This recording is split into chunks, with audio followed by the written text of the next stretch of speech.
Man, Jack, yeah, that's just to say that out loud is. That must be trippy. Yeah. I was thinking of you guys earlier today, and it was wild because this whole day we've been keeping it quiet. Nobody knew or was supposed to know we were in town. I didn't tell anybody. All right. Came straight from the airport. We went to the hotel. We came straight here to work.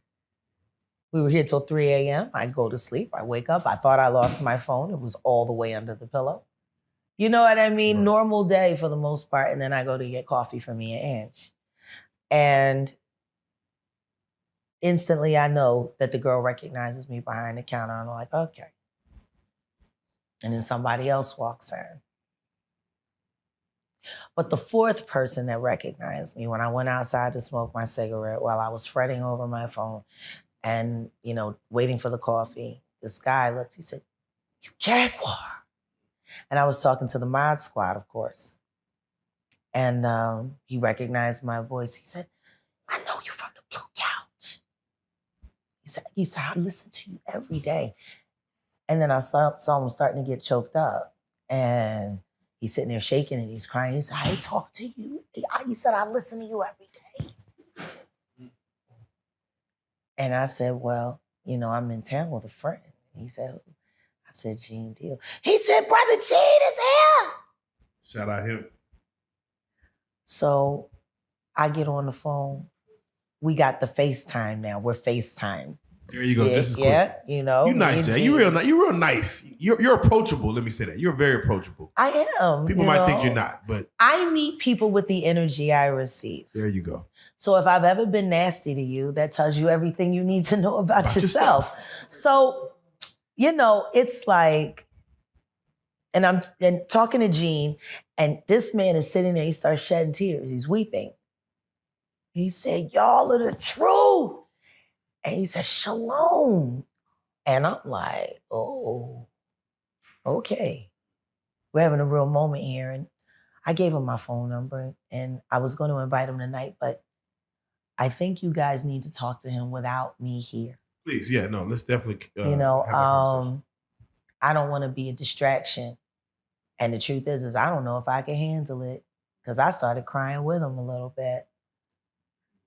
Because I think about the people that we talk to, these conversations that we share with the world.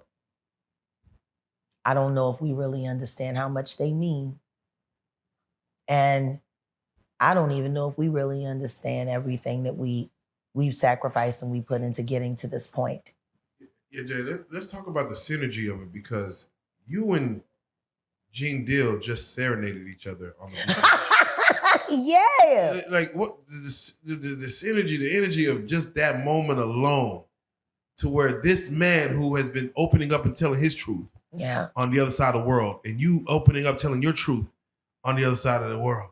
And y'all come together to sit right here and then just have a moment to look in each other's eyes and just say, "I just want to sing." Come on, man. Shout out to Reallyfe Street Star. Shout out to Jaguar Wright. Shout out to Gene. It's amazing, man. 1 million subs. You want to know what made that so special for me? Yeah. All of the things that we say, all of the truths that we tell, it's to defend that moment. Without question. The joy of sharing music with people that you love and respect. The instant camaraderie and fellowship that it brings. Now we're talking 25 years, the almost 30 years I've known this man. And the best moment I'll ever have with him was that. They say they sing songs before they go to war. Yeah. Was this a moment before the storm? I don't know. What I will say is there are no coincidences. And, you spend so much time feeding into the lies, maybe give the truth a try. Might surprise you. There you go. Yeah, no, and I love the fact that it's a Philly record, and I love the fact that it's Uncle Harold's record, I remember learning how to do the steps and down in the basement while they were rehearsing when the Blue Notes were rehearsed. And of course, this was after Uncle Teddy had left and the accident and all of that. And I remember singing the backgrounds on that song. I know every note. I know all the parts. And I say, you know what, let me pull these lyrics out because it's been a minute. But I was reading the lyrics while I was singing. And it's been a long time. We've been waiting for that moment. And I hope that we can be together soon. And there's so many more of us to really make that a complete together. Shout out to Kendrick Lamar, you know? now, before we started, you said Gene was instrumental in protecting so many from the atrocities that Diddy could have committed if his presence had not have been there. Just give us some of the harrowing tales of just Gene in those years. There's a million things I could tell you. There were a lot of fights at those old rap shows. What I can say was he was the peacemaker. Period. Didn't nobody want to feel what he had to give. And he was never quick to give it. He gave a word, and that was understood. And it was the confidence that was built around his character that made Bad Boy so feared. You know what I mean? Because ain't nobody want what he had or the people he could call to back up what he said. That gave Bad Boy a presence not to be fucked with. You know, Death Row had Suge, but Suge was the CEO. Diddy wasn't that. Yeah. But he had Gene, see. And Gene kept him honest. Like, you gotta remember, all of these people been knowing each other since high school. We talking back in the day. You know, even out, like, when people don't even realize, like, I'll Be Sure and Pete Rock, they're best friends, yo. Right. They went to high school together. They've been best friends since 10th grade. People change a lot when money and circumstances come into the way. How a person acted in the 10th grade is going to be very different than how they act with $500 million and an axe to grind. You know what I mean? Like, it's a different person. Did Gene Deal ever have to talk to Suge one-on-one? Did they ever? From what I know, I'm sure there was interaction, but no, Gene didn't fuck around. Like, his loyalty was to crew, which is why I don't like talking about his story, because there's other parts of that story that I don't know if anybody can talk about. Really? At the end of the day, they made sure Gene wasn't present when Biggie was shot. He didn't want to leave Big's side. But they made sure he stepped away. Which is why I find it disgusting that Reggie Wright Jr. has anything to say about anything at all. Because he was the head of security and he was supposed to be making sure the block was tight. That gimp-ass fucking wheelchair bitch. He should be sitting down. He was sitting down on the most important night of their lives. Protecting Big at all costs. They made sure Gene wasn't there.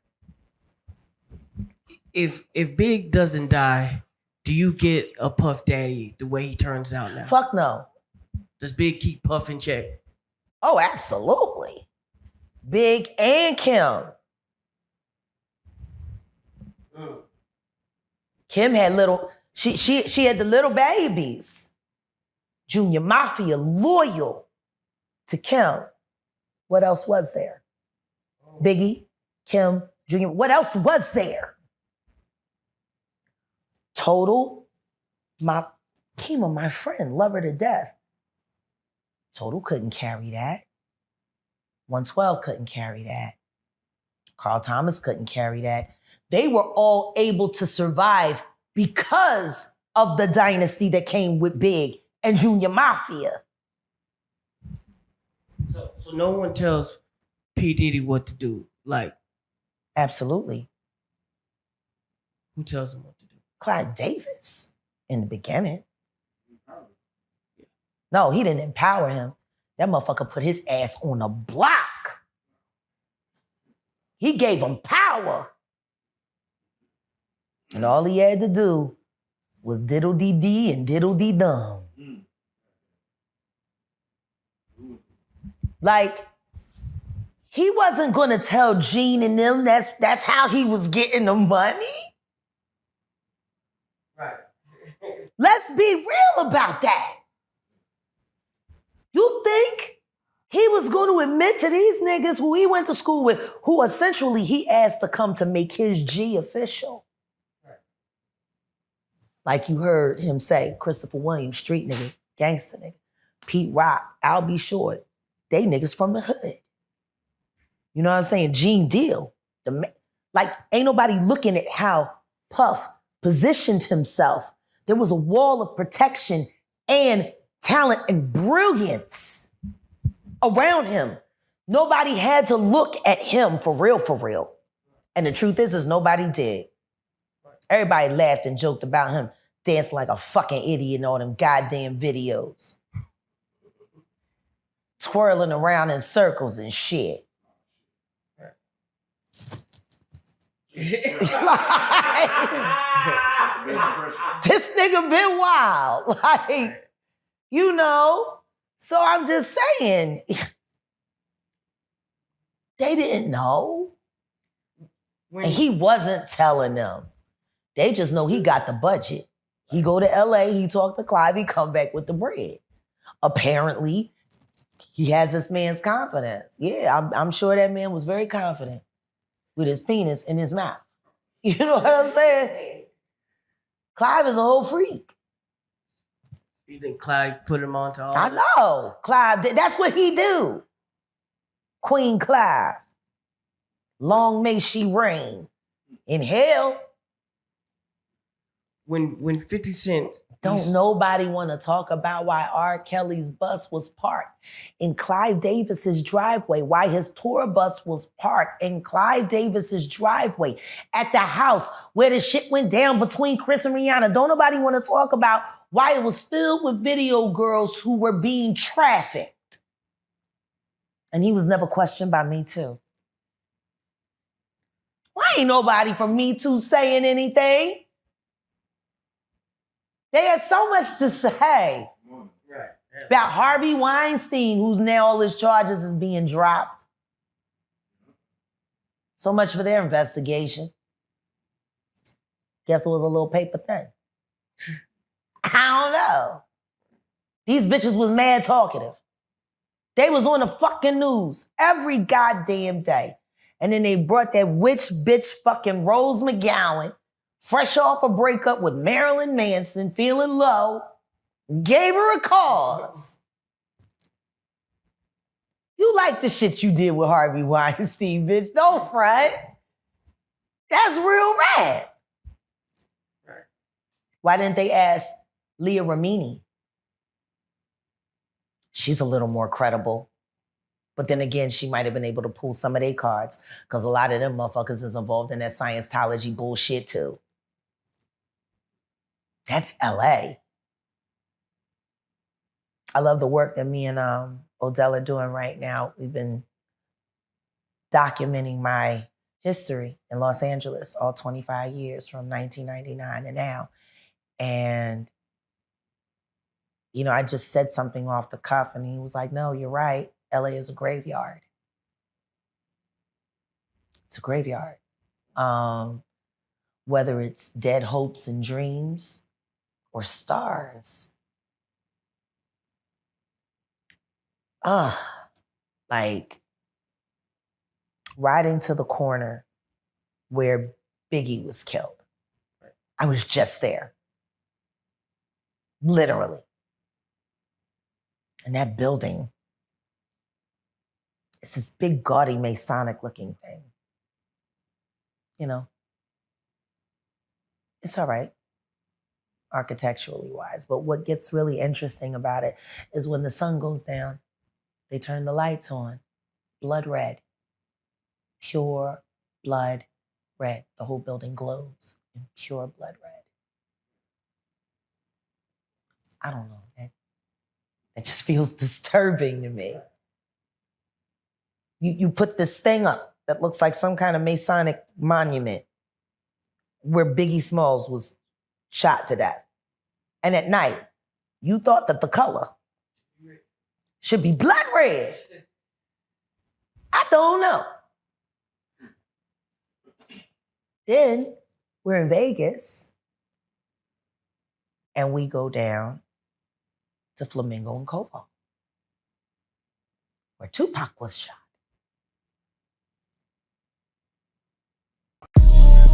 Real life.